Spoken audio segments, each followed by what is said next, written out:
वफाकी वजीर मनसूबाबंदी एहसन इकबाल ने कहा है कि बानी ने अपनी पूरी सियासी मुहिम को करप्शन कार्ड के गिर्द बनाया। खुद को करप्शन के खिलाफ जिद्दोजहद का अलंबरदार कहने वाला 190 मिलियन पाउंड की करप्शन में मुलव्विस पाया गया। एहसन इकबाल ने कहा, पीटीआई का दोगलापन और मुनाफकत खुलकर सामने आ गई। तहरीक इंसाफ के हामियों का बानी की करप्शन का दिफा करना शर्मनाक अमल है। उन्होंने अपने लीडर के 190 मिलियन पाउंड स्कैंडल पर आंखें बंद कर रखी हैं।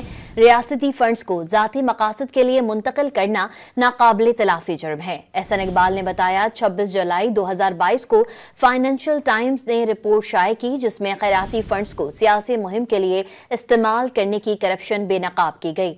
आज तक बानी ने अखबार के खिलाफ कोई कानूनी कार्रवाई नहीं की। एहसन इकबाल ने कहा, पीटीआई का दोगलापन और मुनाफकत खुलकर सामने आ गई।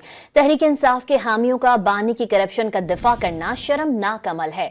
उन्होंने अपने लीडर के 190 मिलियन पाउंड स्कैंडल पर आंखें बंद कर रखी हैं।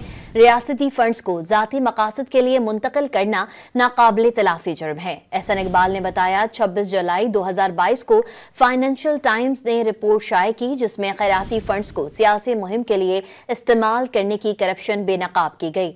आज तक बानी ने अखबार के खिलाफ कोई कानूनी कार्रवाई नहीं की।